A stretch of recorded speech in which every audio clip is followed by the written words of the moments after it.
Everyone, my self Manish Kumar Patel. आज की video में जो हम बात करने वाले हो पैथोफिजियोलॉजी का अनदर टॉपिक रहेगा। टॉपिक का नाम क्या है? आज का टॉपिक जो हमारा है इंट्रासेल्युलर एक्यूमुलेशन। क्या हुआ टॉपिक का नाम? Intracellular. Intracellular means what? Cell के अंदर, है ना। और क्या? एक्यूमुलेशन। सेल के अंदर कुछ एक्यूमुलेट हो रहा है, क्या हो रहा है? जमा हो रहा है कहीं पे, उसको क्या कहेंगे हम? Intracellular accumulation. डन। चलिए, तो यहाँ पे क्या देखना है हमको कि कहाँ पे ज्यादा एक्यूमुलेशन हो रहा है, दूसरा कौन सी चीज का एक्यूमुलेशन हो रहा है, ये चीज देखना है। और तीसरा देखना है हमको कि पैथोजेनेसिस बिहाइंड द एक्यूमुलेशन, है ना। किस पैथोजेनेसिस के मैकेनिज्म थ्रू एक्यूमुलेट होता है सेल के अंदर कुछ भी, है ना। तो ये तीन चीजें हमको देखनी है इसके टॉपिक में। वन बाय वन हम जाएंगे। चलिए स्टार्ट करते हैं। सो एक कहाँ पे होता है accumulation? So accumulation can occur in the cytoplasm. Cytoplasm में एक्यूमुलेशन होता है। स्पेशली कहाँ पे? तो स्पेशली सबसे ज्यादा लाइसोसोम में एक्यूमुलेशन चीज का ज्यादा होता है। कौन सी चीजों का, वो हम देखेंगे फर्दर। पर the accumulation can occur in the cytoplasm, specially कहाँ पे? इन द लाइसोसोम्स और द न्यूक्लियस ऑफ सेल, है ना। सेल के अंदर दो जगह ऐसी है जहां पे सबसे ज्यादा एक्यूमुलेशन होता है चीजों का। कौन सी? पहली है साइटोप्लाज्म, दूसरा क्या है? न्यूक्लियस। यहाँ पे सबसे ज्यादा एक्यूमुलेशन होता है। चलिए अब बात करते हैं कि किसका एक्यूमुलेशन होता है। So there are three type के हैं जहां पे वो थ्री टाइप की चीजें हैं जहां पे एक्यूमुलेशन होता है सेल के अंदर। कौन कौन सी चीजें? तीन। So there are three type, तीन टाइप की है। पहला वाला कौन सा है? Accumulation of normal constituents. क्या है? Accumulation of normal constituents. Normal जो कंस्टिट्यूएंट रहते हैं उसका एक्यूमुलेशन होता है। तो कौन कौन से नॉर्मल? सो एक है फैट। फैट कैन एक्यूमुलेट, अगर ज्यादा फैट बन रहा है बॉडी के अंदर, जिसको हम ओबेस पर्सन भी बोलते हैं, तो fat can accumulate inside the cell. Fat, then protein, then glycogen, ये तीनों सबसे ज्यादा एक्यूमुलेट होते हैं सेल के अंदर। वैसे फैट की बात करें तो इंट्रासेल्युलर फैट एक्यूमुलेशन, तो उसमें फैटी लीवर आता है ना। जब भी अगर एग्जाम पूछे राइट और not on intracellular accumulation of fat, तो वो वहां पे लीवर, फैटी लीवर की बात चल रही है।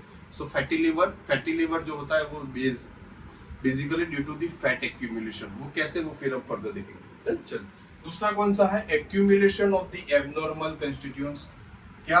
पहला वाला कौन सा था? Accumulation of normal constituents. दूसरा वाला क्या है? Accumulation of abnormal constituents. Abnormal चीजें क्या होगी हमारी बॉडी में? तो सबसे ज्यादा एबनॉर्मल किसको आएंगे हम? यस, मिसफोल्डेड या तो एबनॉर्मल प्रोटीन। ये भी कैपेबल है एक्यूमुलेट होने के लिए। क्या? मिसफोल्डेड और एबनॉर्मल प्रोटीन। तो वो किस में आएगा? Accumulation of abnormal constituents. चलिए तीसरा वाला कौन सा है? तीसरा वाला है accumulation of pigments. Pigments means what? Pigments means any exogenous or endogenous substances can accumulate inside these cells. Exogenous means what? Exogenous means बाहर से अंदर गया कोई चीज और वो सेल में जाके accumulate हो गया, उसको क्या कहेंगे? एक्सोजिनस। दूसरा क्या कहेंगे? एंडोजिनस। तो वो बॉडी के अंदर ही कहीं पे बना और वो क्या हो गया? ज्यादा मात्रा में बन गया, इसकी वजह से क्या हो गया? वो एक्यूमुलेट हो गया सेल के अंदर। मान लो कि कोई पर्सन ऐसा है जो लेड की कोई फैक्ट्री है, लेड वहां पे काम करे, तो lead can inhale into the body, that lead can accumulate inside the cell. दूसरा कि कोई सिल्वर की कोई फैक्ट्री है जहां पे बंदा काम करता है, तो silver can accumulate inside the cell, है ना। ये क्या हो गए? एक्सोजिनस हो गए। फिर दूसरा एग्जांपल आप ले सकते हो टैटू। जब भी हम टैटू बनाते हैं हाथ पे, स्किन के ऊपर, कहीं पे भी, तो जो टैटू में जो डाई यूज होती है, yes, that dye can also accumulate inside the cell, that can cause the cell injury, है ना। तो ये तीनों क्या हो गए? एक्सोजिनस। एंडोजिनस में सबसे फेमस एग्जांपल मेलानिन, है ना।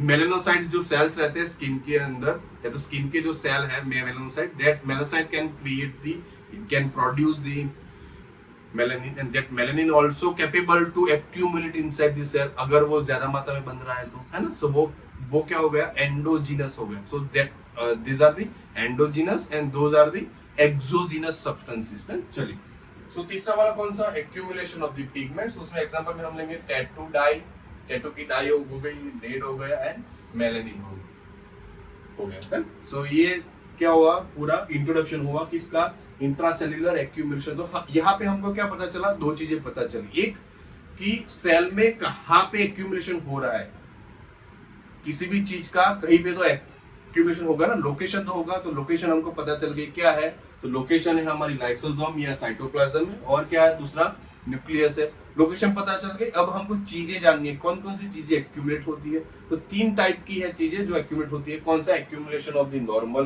कंस्टिट्यूएंट, एबनॉर्मल कंस्टिट्यूएंट्स और एक्यूमुलेशन ऑफ पिगमेंट्स। ये तीन एक्यूमुलेट होते हैं, और उसमें भी सबसे ज्यादा क्या होते हैं, तो एग्जांपल में लिखा है हमने, एक्यूमुलेशन ऑफ नॉर्मल कंस्टिट्यूएंट में क्या, fat, protein and glycogen. Normal, abnormal में क्या, तो एबनॉर्मल प्रोटीन। पिगमेंट्स में क्या, तो टेट्रोडाई हो गई, सिल्वर हो गया, लेड हो गया, मेलानिन हो गया। Those are the pigments and can accumulate inside the cell. Done. So ये दो चीजें हमने यहाँ पे इस वीडियो में देखी। तीसरा जो हमको देखना है वो है पैथोजेनेसिस ऑफ एक्यूमुलेशन।